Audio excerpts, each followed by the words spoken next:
Malcolm Trent was 43 years old, owned 6 commercial properties across southeast Houston, and had not heard his wife laugh in over 2 years. Not the polite kind she gave at dinner parties, or the short breath she offered when their daughter said something clever on the phone.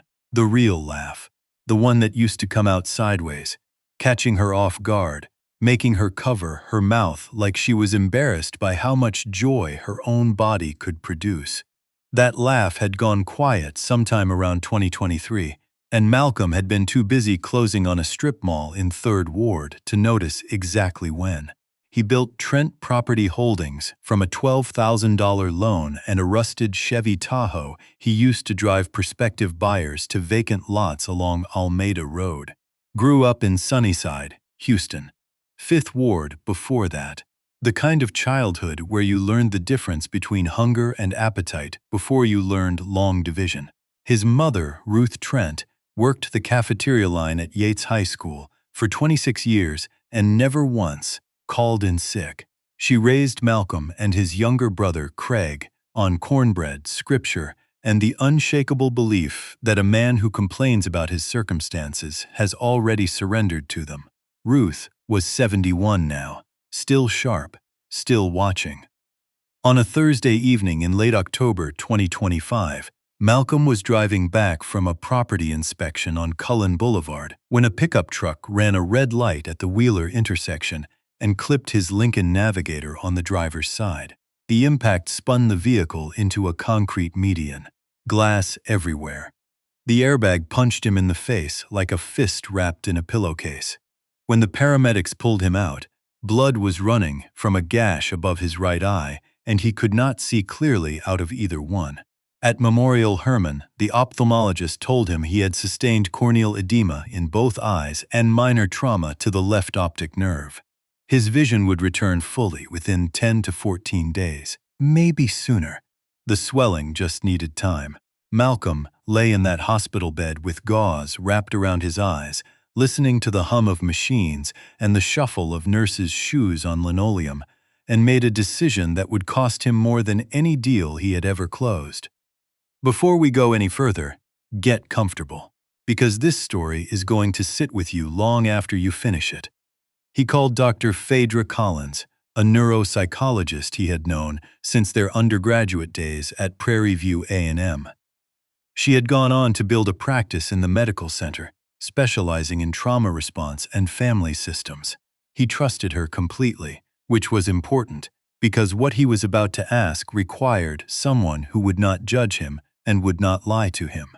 "Phaedra," he said, his voice low beneath the gauze, "I need you to tell my family something. Tell them the nerve damage is worse than expected. Tell them my blindness might be permanent." She was quiet for a long time. "I have been married for 19 years, he said.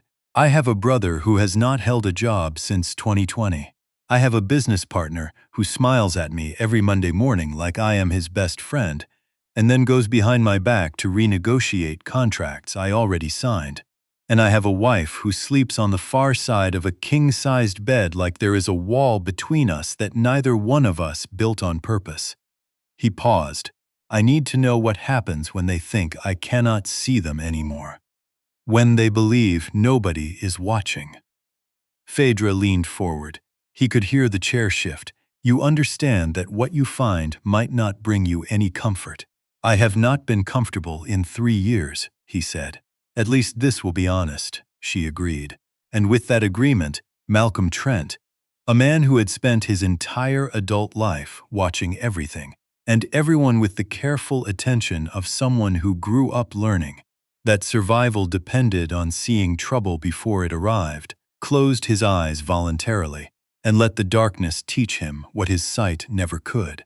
What Malcolm is initiating is a controlled vulnerability experiment.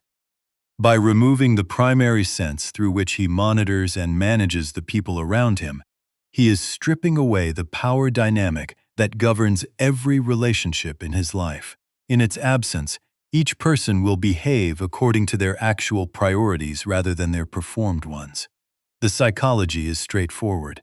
People modulate their behavior based on perceived observation. Remove the observer, and what remains is the truth.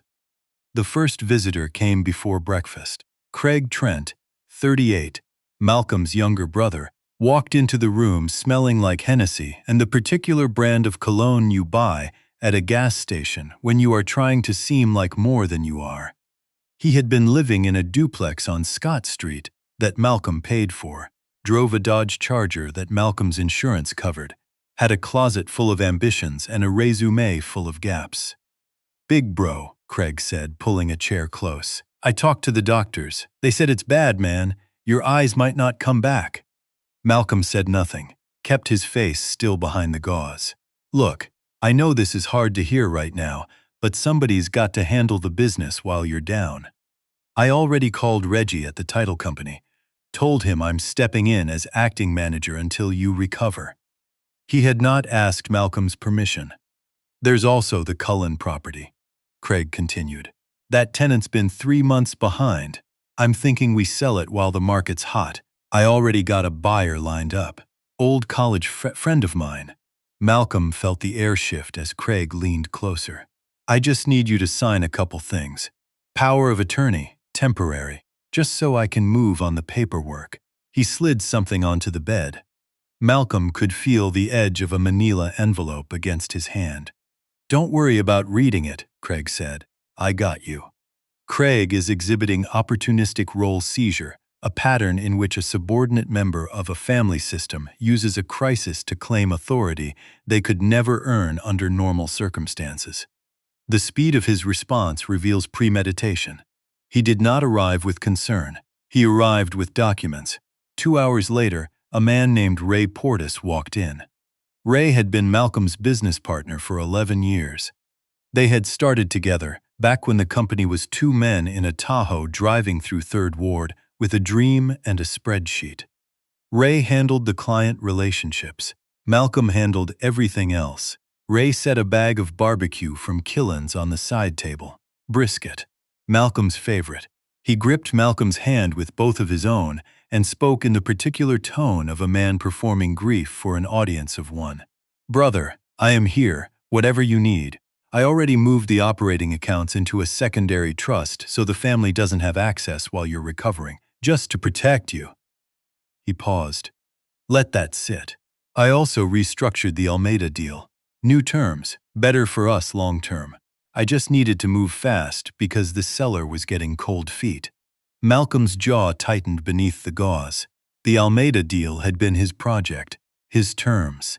6 months of negotiation. "I'll bring the new contracts by tomorrow," Ray said casually.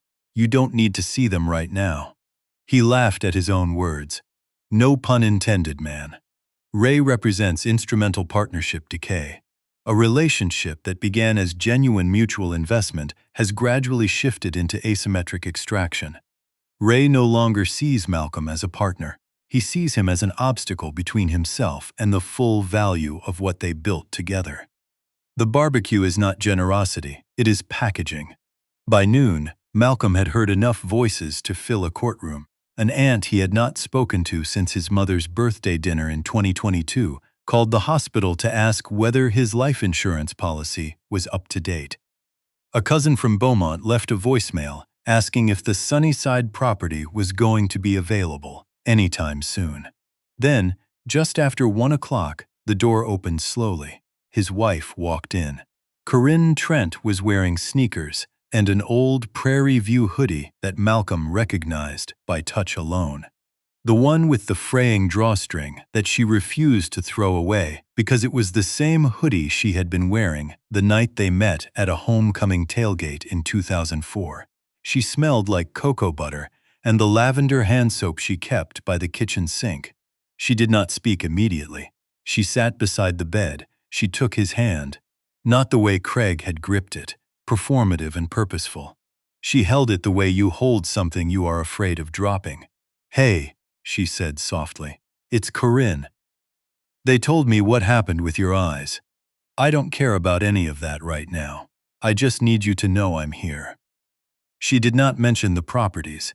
She did not mention the accounts. She did not mention the Almeida deal, or the Cullen tenant, or the power of attorney. She talked about the time he burned Thanksgiving turkey so badly that the smoke alarm woke up their daughter Zara, and she came downstairs crying with her stuffed elephant under one arm asking if the house was on fire. Corinne laughed telling it. The real laugh. The one Malcolm had not heard in 2 years. It came out soft and fractured, like she was surprised her own body still remembered how to make that sound.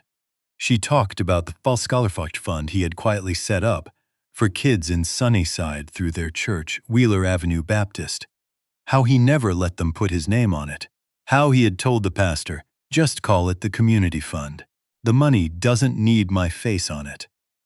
She talked about sitting next to him in the car after his mother's hip surgery, parked outside Memorial Hermann for 45 minutes, saying nothing, because she knew he needed someone to just be there without asking him to explain what he was feeling. For 3 days, Corinne barely left that room.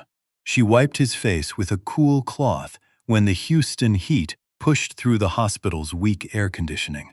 She read him chapters from a James Baldwin novel she had brought from home, the same copy with the cracked spine and the coffee ring on the back cover that had been sitting on their nightstand for years, half finished, always waiting for a moment that never came. She hummed old hymns when she thought he was sleeping. Blessed assurance, it is well. Songs her grandmother used to sing while hanging laundry on Saturday mornings in Port Arthur. Late on the second night, she whispered something into the dark room, believing he was asleep. I lost you somewhere along the way, Malcolm. Not because you stopped loving me, because you stopped being here. You were always working, always building, always proving something to somebody who wasn't even watching anymore. And I got tired of reaching for a man who was standing right next to me but already gone. Her voice cracked. But I never stopped loving you. I just stopped believing you could hear me. Malcolm did not move, but behind the gauze, tears soaked into the cotton padding, warm and silent and long overdue. What Corinne is demonstrating is unconditional secure attachment. She is offering emotional presence with no expectation of reciprocity. She does not know if he can hear her. She does not know if any of this matters. She does it anyway. That willingness to give love into what appears to be a void, to keep showing up when every logical reason to withdraw is already on the table, is the behavioral signature of genuine devotion. Not the performative kind, the kind that costs something. What Malcolm did not know yet was that Corinne had been carrying a weight far heavier than loneliness, and she had been carrying it completely alone. On the morning of the third day, Corinne slipped out of the room early. Before the visitors arrived, before Craig showed up with more documents, before Ray appeared with another bag of food and another set of contracts, she came back 2 hours later with nothing in her hands. That evening, Dr. Collins pulled Malcolm aside during a brief window when the room was empty and told him what a contact in the hospital's billing department had confirmed. Corinne had paid the entire hospital bill that morning. Not with a credit card. Not from their joint account. Not from the business. She had sold the pearl necklace her mother had given her on their wedding day. The one her mother had worn at her own wedding in 1978. The one Corinne kept in a velvet box in the top drawer of her dresser and touched every anniversary like a rosary. 3 generations of women in one piece of jewelry. Gone, quietly.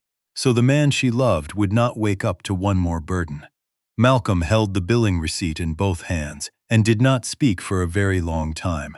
What Corinne did is a unilateral sacrificial act. The necklace was not an asset. It was an heirloom, a physical vessel, carrying the emotional legacy of her mother and grandmother. She sold it without hesitation, without announcement, and without any expectation that Malcolm would ever know. This kind of sacrifice reveals character at its most fundamental level. Because it is made entirely in the absence of an audience. No one was watching. No one sminstod. But then came the moment that nearly broke Malcolm's composure entirely. It was late on the third night. The hallway had gone quiet. Ruth had dozed off in the corner chair with her worn Bible open across her lap. Corinne had stepped out to call their daughter Zara, who was away at Spelman. Malcolm lay still in the dark, breathing slow, gauze wrapped around his eyes, listening. Craig's voice drifted through the cracked door, low, careful. The voice of a man who believes he is not being heard. She already talked to a divorce lawyer, Craig was saying, back in 2023. Had the whole consultation, paid for it out of her own checking account. Ray's voice came back, smooth and steady. So why didn't she file? A pause. Who knows, Craig said. But here's the thing. If she files now, while he can't see, can't manage anything, community property state, she walks with half the portfolio. Then we restructure the rest. I already talked to a developer in Pearland who's interested in the Scott Street properties. A low sound that might have been a laugh. It's almost too clean, Ray said. Silence. Malcolm lay in the dark for a long time without moving. He had not known about the divorce consultation. Not a word, not a single sign. Or perhaps the signs had been everywhere, and he had been too buried in appraisal reports and zoning hearings to read them. He thought about a moment from 18 months ago. Coming downstairs at 4:30 in the morning, finding Corinne sitting at the kitchen island in the dark, both hands wrapped around a mug of tea that had gone cold. Eyes open, staring at the backsplash tile like she was counting the grout lines. He had kissed the top of her head, refilled his own coffee, and gone directly to his home office for a 6 a.m. call with a contractor in Pearland. He had not asked her why she was sitting in the dark. He had not asked her anything. He thought about that cold cup of tea for a very long time. What Malcolm is experiencing is retrospective attribution correction. The narrative he had constructed to explain his wife's emotional distance, that she was simply growing apart from him, that some marriages just lose momentum, is collapsing under the weight of honest self-examination. He is now confronting the possibility that Corinne did not drift away. She was pushed, gently, incrementally, by his chronic absence. Not physical absence, emotional absence. The kind where a person is standing right beside you and has already left the room. Psychologists call this pattern functional abandonment. The partner does not leave. They show up every day. But they have quietly stopped expecting anything to change. Corinne consulted that divorce attorney not because she stopped loving Malcolm, but because she had been standing alone inside a marriage for 2 years and could no longer see the door back in. Then she chose not to walk through it. Not because she was weak, because leaving someone you still love is the hardest kind of strength, and staying is even harder.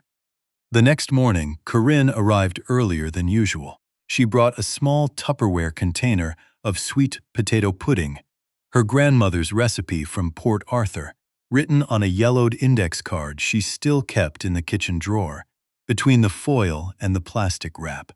She pulled her chair close. She opened a photo album she had brought from home and turned to a page near the middle. "This is from our trip to Galveston," she said, tilting the page toward him, even though she knew he could not see it. "You insisted on grilling on the beach, and the wind kept blowing out the charcoal. You spent 45 minutes trying to light it with a rolled-up newspaper. Zara was maybe 6. She sat there eating dry hot dog buns and cheering you on like you were competing in the Olympics." A quiet, warm laugh. "You finally got it lit and the first burger fell through the grate into the sand. You picked it up and ate it anyway," told Zara. "That's just seasoning, baby girl." She looked toward him with clear, steady eyes. "I know you might not see any of this ever again," she said. "But I want you to hear who you are, because the man I married is still in there, and he is worth every single page in this album." Malcolm kept his face still, but his hands lying flat on the blanket had curled slowly into fists, not from anger, from the enormous, pressing effort of not reaching for her. Not yet, not until he had seen everything there was to see. He pressed his phone beneath the blanket and sent a text to Dr. Collins. "Keep watching Craig and Ray. Something bigger is coming." Her reply came in under a minute. "Already ahead of you. What I found in the financials this afternoon goes deeper than either of us expected. Be ready." That evening, after the room had emptied and Corinne had gone to the cafeteria, Dr. Collins came in and closed the door behind her. I traced 5 years of records through the business accounts, she said. In 2022, Trent Property Holdings was 90 days from defaulting on the Almeda Road mortgage, the one that anchors your entire portfolio. If that property had gone into foreclosure, the rest would have followed. You know that. Malcolm nodded slowly. What I don't believe you know, Phaedra said, is how that default was prevented. She sat down. Corinne used her inheritance, her mother's life insurance payout, $165,000, wired in 4 separate transfers through a private attorney's escrow account, structured to look like an outside investor bridge loan. She paused to let it land. She has known the full scope of your financial situation since 2021. She found the real numbers on the shared laptop, bank statements, liability summaries, the lender's warning letters. She never said a word, not to protect herself, to protect you. She did not want Craig or your extended family learning how close you were to losing everything. The monitor beeped softly in the silence. She saved your company, Malcolm, with the only money that was entirely her own, and she did it anonymously so you would never feel like you owed her. Malcolm pressed his eyes shut behind the gauze. The darkness was no longer voluntary. It was the only place large enough to hold what he was feeling.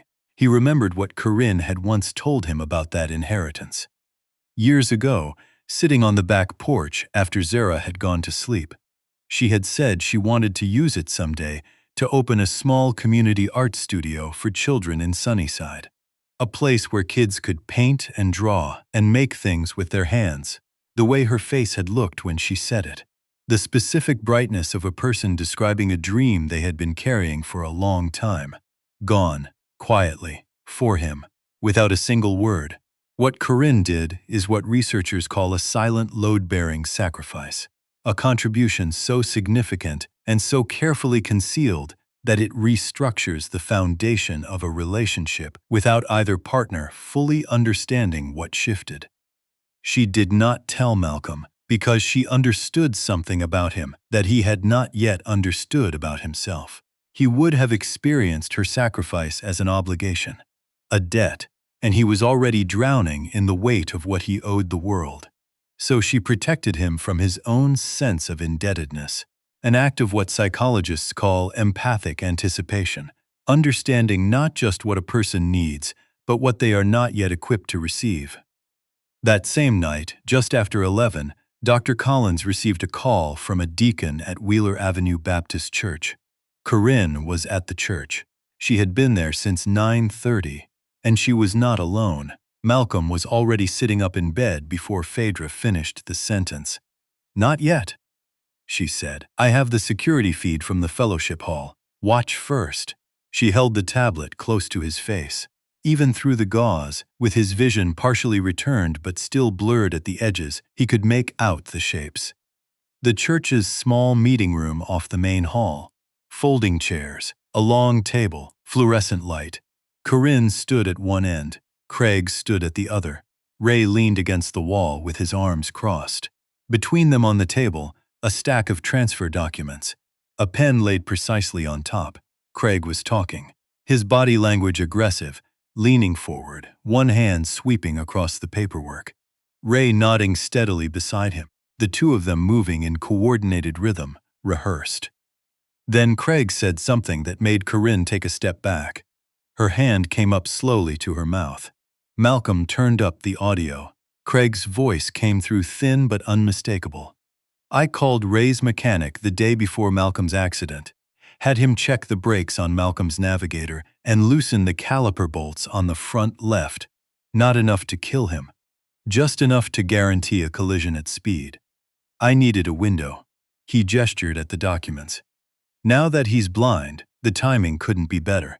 You sign these, we move the properties into a new LLC before the lawyers get involved, and everybody eats. Nobody loses." The room on the screen went absolutely still.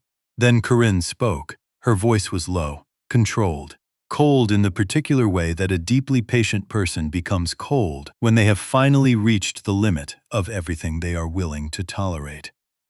"You tampered with his car. It was not a question. You were his brother. his blood, and you deliberately sabotaged his vehicle." Craig opened his mouth.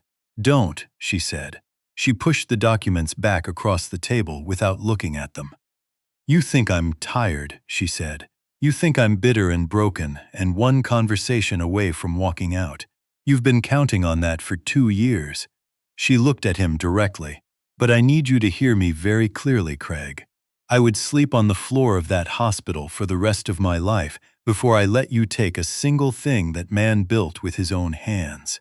Her voice did not waver. Not once. Everything Malcolm has, the properties, the company, the name, he built from nothing. From Sunnyside. He didn't inherit it. He didn't stumble into it. He earned it through years of work that would have broken most people. And I earned my place beside him. Neither of us did any of that so you could walk in with a pen and walk out with what was never yours. Ray pushed off the wall. "Corinne, be reasonable." "I am being reasonable," she said quietly. "I am being the most reasonable I have ever been in my entire life." She reached into her purse and set her phone on the table. Screen visible. A voice recording app. Timer reading 51 minutes. The color drained from Craig's face. Ray's arms dropped to his sides. Corinne picked up her purse. "You have 1 hour," she said, "to remove yourselves from everything connected to Malcolm Trent. Every account, every contract, every document with his name on it. After that, I call Detective Vaughn at Houston PD and I hand him this recording personally." She moved toward the door and paused with her hand on the frame. "And Craig, whatever you believe this family owed you, it was never real. Not 1 cent of it was ever yours. It never will be." She walked out. In room 214, Malcolm sat on the edge of the hospital bed with the tablet in both hands. Tears ran from beneath the gauze and down his face in 2 steady lines. He had staged this entire situation because he was afraid. Afraid that the people around him loved the portfolio and not the person. Afraid that his success had made him replaceable. An account number in a tailored suit. And what he had found, piece by piece, night after night, was not what he had feared. What he had found was that the one person he had wounded most deeply, the woman he had left standing alone in a dark kitchen at 4:30 in the morning, without asking a single question, was also the one person who had never, for a single moment, stopped protecting him. While he was testing her, she had been defending him. While he watched from behind his gauze, she had been standing between everything that wanted to dismantle what they had built together. What Corinne demonstrated is protective agency under duress, acting at personal cost on behalf of someone you love when they cannot act for themselves. This is the marriage vow in its truest expression, not the ceremonial version spoken before witnesses. The operational version lived in silence, in church fellowship halls, at midnight, with no guarantee of return. He reached for his phone and called Dr. Collins. "Phaedra," he said. His voice was steady now, clear. "Tomorrow morning. It's time for me to see again." What happened when Malcolm finally removed that gauze, in front of everyone, would silence an entire room and change his family permanently. The morning of the 5th day, room 214 was the fullest it had been all week. Word had traveled through texts and calls, and the particular network that operates within close-knit Houston families, like its own private wire service, that the estate attorney was arriving at 10 o'clock to discuss the future of Trent Property Holdings. By 9:30, the room was packed. Craig was there in pressed slacks, a folder under one arm. Ray had brought breakfast tacos from the good place on Westheimer, the kind of small, calculated generosity designed to soften a room before you work it. 2 cousins Malcolm had not seen since a funeral in 2021 were seated near the window, wearing expressions of concern that did not quite reach their eyes. Zara had flown in from Atlanta the night before. She stood near the door, arms crossed, 19 years old, and looking at her father with the expression of a young woman who has been told too many things by too many people and is no longer certain which version of the truth to believe. Ruth sat in her corner chair. Her Bible was open. She was not reading it. She was watching. Corinne came in at 9:55. shadows beneath her eyes, the stillness of a woman who has made peace with something difficult and is carrying it forward with both hands. She sat beside the bed. She took Malcolm's hand the way she always did. She waited. Then Malcolm reached up and began unwinding the gauze. Not the uncertain movement of a man emerging from injury. The deliberate, controlled motion of a man who has been listening and watching through every crack in every performance and has decided with full clarity that the time has come. The gauze fell away. He blinked. He looked around the room without hurry. He took in each face, the cousins, Ray, Craig. Then he looked at his daughter by the door. Then he looked at Corinne. "Baby," he said, quiet, direct. "I can see. I could see for 2 days now, and I saw everything." The room went absolutely still. The taco bag stopped rustling. The folder slipped beneath Craig's arm. One of the cousins made a sound that was not quite a word. Ray straightened up from the wall as if the wall had suddenly become unreliable. Malcolm kept his eyes on his wife. "I was wrong," he said. "I was wrong to let work and fear and pride build walls inside our own house. I was wrong to measure my life by what I was building instead of who I was building it with." His voice broke. He let it break. "I have been lonely for 2 years inside that house, and I let you be lonely too. That is on me. All of it." Corinne was crying. She had given up trying not to. "I talked to a divorce attorney," she said. She did not whisper it. She said it clearly to him, to the room. "In 2023, I was heartbroken. I felt invisible in my own marriage." She wiped her face with the back of her hand. "But I never went back, because I still loved you. Because I knew underneath all the silence and the distance that the man I chose was still in there somewhere. I just couldn't reach him anymore." "You reached me," he said. "Every morning this week, every story, every page of that album." He paused. "And I know about the necklace. Your mother's necklace."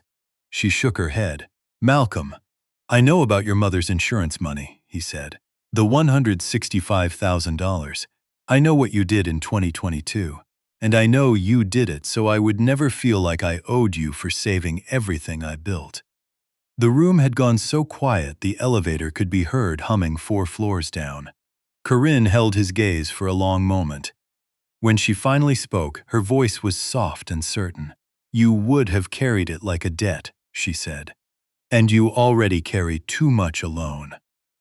What is occurring between Malcolm and Corinne is what couples therapists call a rupture and repair sequence, one of the most psychologically significant events that can take place within a long-term relationship. Research consistently demonstrates that it is not the absence of conflict or distance that determines the health of a marriage. It is the willingness of both partners to name what went wrong, take genuine ownership of their contribution to the damage, and move toward each other rather than away. Malcolm is not simply apologizing. He is identifying, with precision and without deflection, the specific behaviors that created the harm. And Corinne is not simply forgiving. She is being radically honest about her own pain while simultaneously choosing to release it. This is what the beginning of healing actually looks like. It is not clean. It is not resolved in a single conversation. But this mutual honesty is where every real repair begins. Then Malcolm turned to the rest of the room. He pulled out his phone. He pressed play. Craig's voice filled the room, flat and undeniable. "I called Ray's mechanic the day before Malcolm's accident. Had him loosen the caliper bolts on the front left. I needed a window." Craig's face cycled through several expressions, none of them composed. Ray set his taco bag down very carefully on the windowsill and took a measured step toward the door. Ruth stood up from her corner chair. She crossed the room with the unhurried authority of a woman who has earned every single step she has ever taken. She looked at her son in that hospital bed, her boy from Sunnyside who had built something remarkable from nothing. Then she looked at Corinne beside him, her hand still in his. Something moved across Ruth's face that was equal parts grief and pride and 71 years of knowing exactly what love costs. Then she turned to Craig and Ray. "Get out of this room," she said, not loudly, not with theatrics, with the quiet, final authority of a woman who is completely done. Get out. And if either one of your names comes near anything belonging to my son again, I will call Detective Vaughn myself. And I will take my time doing it." Craig left without a word. Ray followed. The cousins remembered they had somewhere else to be. Zara crossed the room and wrapped her arms around both her parents at once. She did not say anything. She did not need to. Ruth sat back down, closed her Bible gently, and folded her hands in her lap. "Now that," she said to nobody in particular, "is how a family is supposed to look." The public reckoning was finished. But the real work, the harder, quieter, more important work, was only just beginning. 3 months will change a person if they let it. January arrived in Houston soft that year, warmer than most winters, which in Houston is saying something. The kind of season where the live oaks along South Main still had their leaves, and the light in the mornings came through the kitchen windows like the city itself was offering a fresh start. Malcolm and Corinne went to counseling twice a week, first separately, then together. A therapist whose office on Kirby Drive had a small fountain in the waiting room and framed prints of Romar Bearden on the walls. The kind of warm, neutral space designed for conversations that are years overdue. They learned, slowly and imperfectly, how to say the things they had spent years not saying. He learned that silence is not the same thing as strength. She learned that staying is not the same thing as healing. Both of them learned that a marriage does not collapse all at once. It fails in the small, daily choices to say nothing, ask nothing, reach for nothing, and it heals the same way. One honest word at a time. Corinne launched a children's art program at Wheeler Avenue Baptist, funded through a small foundation Malcolm established in her mother's name. She called it the Lorraine Mitchell Creative Workshop, after the woman whose inheritance had quietly saved a company and never asked for recognition. Zara returned to Spelman and delivered a speech at a campus leadership forum on the subject of legacy. "Not the kind you inherit," she said. "The kind you build and the kind you protect." She mentioned her father. She mentioned her mother more. Malcolm restructured Trent Property Holdings from the ground up, removed every name from the payroll that had been placed there as a favor rather than earned through merit. He created a community investment fund in Sunnyside and hired 4 young people from the same streets, the same corners, the same starting line to manage it. He stopped taking 6 a.m. calls from contractors. He started coming home for dinner. Some evenings, after Zara called from Atlanta and the house settled into its nighttime quiet, Malcolm and Corinne sat on the back porch. The same porch where she had once told him about her dream of opening an art studio for kids. The porch swing still leaned slightly to the left, had leaned that way since the year they moved in, and Malcolm had never gotten around to fixing it. Somehow the lean felt now like something worth keeping. A small imperfection, a familiar angle, the shape of time and of staying. On the 3rd Saturday of February, at Wheeler Avenue Baptist Church, the same sanctuary where they had attended their first service together as a married couple 20 years earlier, where Corinne had once sat, alone in a pew, and prayed for a man she was not sure was coming back to her, they renewed their vows. The church was full. The choir was singing. Ruth was in the front row, in a deep plum dress she had purchased 2 weeks early and pressed herself the night before. Because some occasions require the kind of preparation that begins with ironing. Malcolm stood at the altar in a charcoal suit, no tie, top button open, the way Corinne had always said she liked him best. And when she came down the aisle in a simple ivory dress, elegant enough to remember and real enough to breathe in, he did what the man from Sunnyside always did when something moved him past the boundary of composure. He let himself cry, quietly, without apology. He dropped to one knee. He held up a velvet box. Inside was the necklace, her mother's pearls. The same strand she had sold to a jeweler in Montrose to cover his hospital bill. Redeemed by Malcolm the same day Dr. Collins showed him the billing receipt. Before Corinne ever knew he was aware of what she had done. "I have been a rich man and a broke man," he said, and his voice carried through that sanctuary the way a voice carries when a person is finally saying the exact right thing at the exact right time. And the only time I was ever truly wealthy was when I remembered who was standing beside me. He looked up at her. You are not just my wife, you are the foundation. You were there when I had nothing, and you stayed when I had everything except the sense to see you. I see you now. I promise you, Corinne. I see you now. She held out her hand. It was trembling. He clasped the pearls around her neck. The congregation responded the way a congregation responds when something true and hard-earned and irreplaceable is happening right in front of them. Fully, openly, without reservation. Ruth pressed a handkerchief to her face. Then she straightened her back, folded her hands in her lap, and said to nobody in particular, "That's my family right there." They stood together at the altar, Malcolm and Corinne. Her head tilted against his shoulder, his arm around her waist. The choir still singing, and the light through the stained glass falling warm and gold across the old wooden pews. His phone, tucked in his jacket pocket, buzzed once against his chest. He did not move immediately. He held his wife for another long moment. This woman who had paid debts in silence and torn up nothing, because she never even filed the papers and sold her mother's pearls and stood in a church at midnight and said, "I will not let you take a single thing that man built," and he breathed.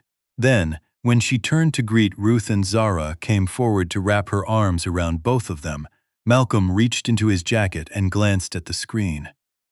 Unknown number. No contact saved. 3 lines of text. Do you really think you know everything about Corinne? There is something she never told you about her health and the price she paid in silence. Call me when you are ready to hear the truth. The pearls caught the light as Corinne laughed at something Zara said. She looked back at Malcolm over her shoulder, eyes warm and full and completely real. He looked at the message. Then he looked at her. Then he closed the screen and slid the phone back into his pocket. He smiled. But behind his eyes, quiet as a Gulf Coast winter and steady as the lean of an old porch swing, something flickered. Equal parts hope and unease, and the dawning certainty that some stories, the real ones, the ones that matter most, do not end when the vows are spoken. They are only just beginning. This story reminds us of 3 things that no marriage retreat will ever print on a brochure because they are too quiet, too specific, and too true. First, loneliness inside a marriage is real, and it has a face. It looks like a cup of tea gone cold at 4:30 in the morning, sitting on a kitchen island while the person who made it stares at nothing. And the person who loves them walks right past. If you are hearing this, and you recognize that cup of tea, maybe you were the one sitting there. Maybe you were the one who walked past. Do not wait for a crisis to say so. Tonight, after dinner, before the television goes on, sit across from the person you share a life with and ask one honest question. What is something you needed from me this year that I did not give you? Then listen without defending yourself. Just listen. That single question, asked with real intention, has saved more marriages than any amount of gifts or anniversary trips ever could. Second, sacrifice kept secret becomes a wound. Corinne's love was real, but hiding it for years cost her. If you have been quietly carrying something for someone you love, a financial weight, an emotional burden, a grief you swallowed so they would not have to, write it down this week, not to hand to them, just for yourself. In whatever journal or notebook is on your nightstand, name what you gave, name what it cost, because love that is never acknowledged, even by yourself, has a way of hardening into resentment over time. Third, the people who show up empty-handed are the ones worth watching. Not the ones carrying documents, not the ones with breakfast from the right restaurant, the ones who sit beside you, hold your hand, and tell you who you are when you have forgotten. Those are the ones who love you. The rest are just waiting for the right moment to collect. If this story moved you, share it with someone you love. And if you were wondering about that message on Malcolm's phone, about the secret Corinne has been carrying in silence, come back for part 2. We will be here. This story was written by a human, supported by AI. It is not grand. It only hopes to gently touch your heart. That even when looked down upon or pushed aside, justice may arrive late, but it never arrives absent, and kindness will ultimately be rewarded in the most beautiful way. Production team, story, and screenplay by Quinn Fung. Character development and visual conceptualization by Chris Nguyen. Video scripting and scene adaptation by David Nguyen. A passionate team dedicated to bringing this story to life.